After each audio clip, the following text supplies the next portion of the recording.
नेहा बोरा कौन, जो आंदोलन की आत्मा बनी। 23 दिन से उसने अन्न का एक दाना नहीं खाया था। शरीर का वजन 7.5 किलो घट चुका था। रक्त में शर्करा खतरनाक स्तर पर पहुंच गया था।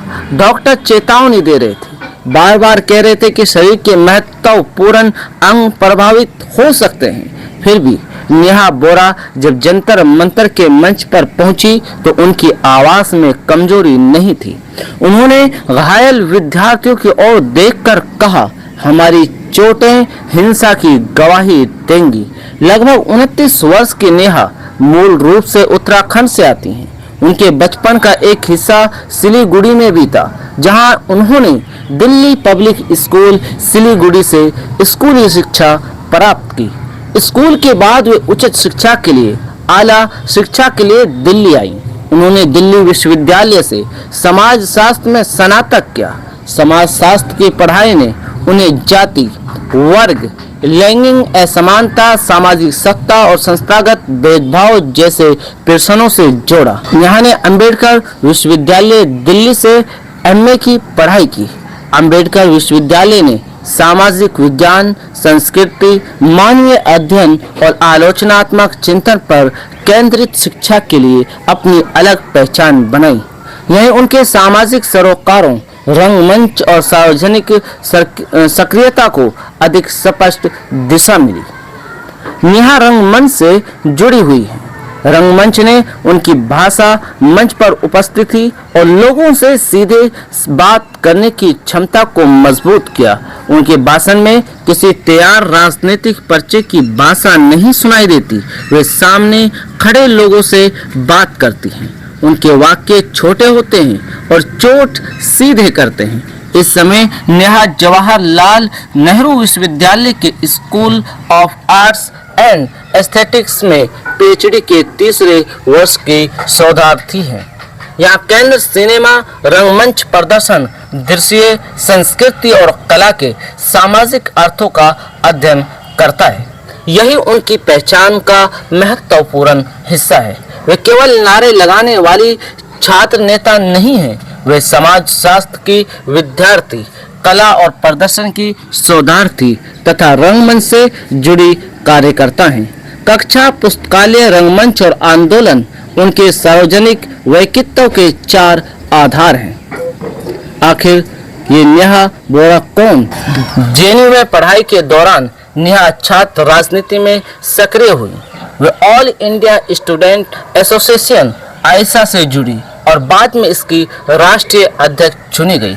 शिक्षा का निजीकरण, विश्वविद्यालयों में फीस की बढ़ोतरी, छात्रावास, छात्रवृत्ति, जातिगत भेदभाव, महिलाओं की सुरक्षा और लोकतांत्रिक विरोध का अधिकार उनके प्रमुख मुद्दे बन गए। वे मॉब लिंचिंग के विरुद्ध बोली। उन्होंने बिल्किस बानो के लिए अपनी न्याय की मांग उठाई और आवाज को बुलंद किया।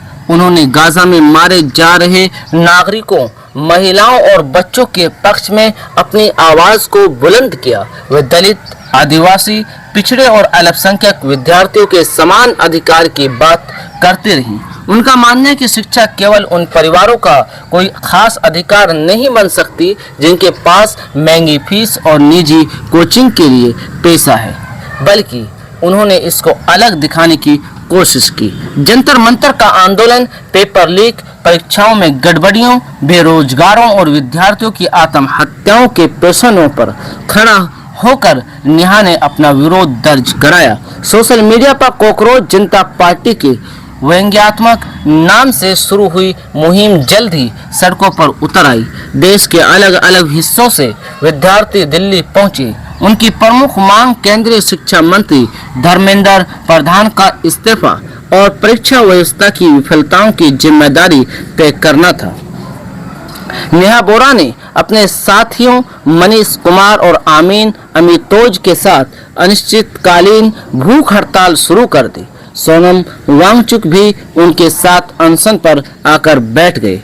दिन बीतते गए, सरकार की ओर से कोई निर्णायक बातचीत नहीं हुई और नेहा का शरीर लगातार कमजोर होता गया। फिर भी वे वहीं बैठी रही। 21वें दिन पुलिस सोनम वांगचुक को अस्पताल ले गई। नेहा ने उसी समय कहा और बोली, एक और सरकार ने 21 दिनों से भूख हड़ताल पर बैठे छात्रों और सोनम वांगचुक की कोई सुध नहीं ली। दूसरी ओर हमारे अनशनकारियों को जबरन उठाकर अस्पताल में भर्ती कराने की कोशिश की जा रही है। उन्होंने लोगों से जंतर मंतर पर पहुंचने की अपील की और कहा, यह आंदोलन समाप्त नहीं हुआ और धर्मेंद्र प्रधान के इस्तीफे तक समाप्त नहीं होगा। संसद मार्च के दौरान हुई पुलिस की कार्रवाई ने नेहा को भीतर तक झकझोर कर दिया। जंतर मंतर के मंच पर लौटकर उन्होंने आरोप लगाया कि शांतिपूर्वक आगे बढ़ रहे विद्यार्थियों पर लाठियां चलाई गई, आंसू गैस छोड़ी गई और महिलाओं प्रदर्शनकारियों के शरीर के निजी हिस्सों पर बैटन से वार किए गए। उन्होंने अपनी जबान की आवाज को बुलंद करते हुए कहा, संसद तक अपनी मांगें लेकर पहुंचे तो हमारे सिर फोड़ दिए गए, इसे याद रखा जाएगा। उन्होंने कहा, हमारे इस आंदोलन के बाद जितनी जान बाकी छोड़ी है वह गवाही देगी, हमारी चोटें हिंसा की गवाही देंगी। नेहा ने मन से सावित्रीबाई फुले और फातिमा शेख को याद किया और उन्होंने उन स्त्रियों का नाम लिया जिन्होंने गालियां, अपमान और हमले सहकर लड़कियों तथा वंचित बच्चों के लिए शिक्षा के दरवाजे खोले थे। नेहा ने आज की शिक्षा की लड़ाई को उसी परंपरा से जोड़ा। उनका संदेश साफ था कि शिक्षा बचाना केवल वर्तमान विद्यार्थियों का प्रश्न नहीं, आने वाली पीढ़ियों का प्रश्न भी है। वरिष्ठ अधिवक्ता और राज्यसभा सदस्य कपिल सिब्बल ने बाद में अपने कार्यक्रम सेंट्रल हॉल में नेहा बोरा, आमीन अमितोज और आंदोलन में शामिल अनुष्का घोष से बातचीत की। बातचीत का विषय छात्र आंदोलन, नीट पेपर लीक, शिक्षा सुधार और लोकतांत्रिक अधिकार था।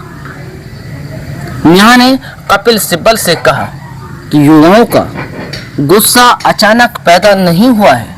वर्षों की तैयारी के बाद पेपर लीक हो जाता है, परीक्षा रद्द हो जाती है, नई तारीख महीनों नहीं आती, परिवार कर्ज लेकर बच्चों को पढ़ाते हैं, विद्यार्थी अपना सबसे अच्छा समय कोचिंग और परीक्षा केंद्रों के बीच बिता देते हैं, इसके बाद भी उन्हें निष्पक्ष अवसर नहीं मिलता।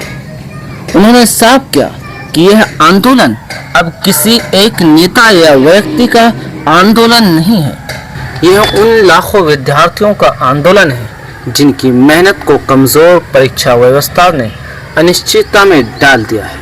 शिक्षा मंत्री का इस्तीफा उनके लिए जवाबदेही की मांग है, न कि हमारी कोई जिद। कपिल सिब्बल से बातचीत में उन्होंने कहा कि इतिहास में बड़े बड़े परिवर्तन युवाओं ने किए हैं। नेहा ने आंदोलन का मूल भाव रखा, विद्यार्थियों से बात चाहते हैं, सहानुभूति नहीं, वे ठोस कार्रवाई चाहते हैं, आश्वासन नहीं, वे साफ और सुरक्षित परीक्षा चाहते हैं, वे अपने भविष्य पर भरोसा चाहते हैं। नेहा बोरा की कहानी अभी लिखी जा रही है।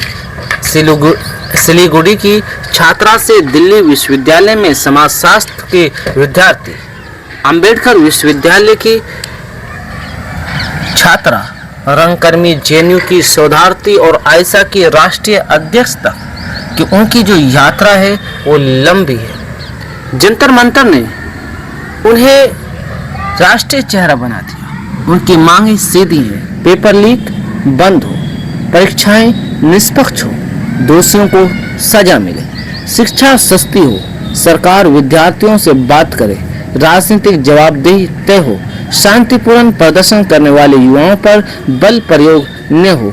23 दिनों तक भूखी रही वही शोधार्थी आज देश से यही पूछ रही है कि पढ़ने वाला युवा न्याय मांगने आखिरकार जाए तो जाए कहाँ। उसका नाम नेहा बोरा है और अब उसकी आवाज अनसुनी नहीं है। और आज जो जीत हुई है, जो सीजीपी का ये प्रोटेस्ट जीता है, वो नेहा बोरा के आश्वासन पर जीता है। नेहा बोरा की आवाज ने जिताया है। नेहा बोरा जिस तरीके से फ्रंट पर खेली हैं, उसी ने जो है इस आंदोलन के अंदर, इस धरने के अंदर जान को फूका है। वरना एक वक्त था कि आंदोलन लगातार कमजोर पड़ता दिख रहा था, लेकिन जब नेहा बोरा अपने अनशन से उठी और अपनी आवाज को विद्यार्थियों की आवाज से मिलाना शुरू किया, तब से ये लगने लगा कि हाँ, नेहा बोरा की एक आवाज है जिसको लोग सुनना चाहते हैं। लोगों ने सुना, लोगों ने उसकी बात को जो है अपने दिलो दिमाग से सोचा और इस आंदोलन को एक मजबूत आंदोलन बनाने में सहयोग किया और आखिरकार इस्तीफा देना पड़ा। आज का ये एपिसोड हम यहीं ख़त्म करते हैं। आगे फिर इसी तरीके के उन्वानात पर हम आपसे गुफ्तगू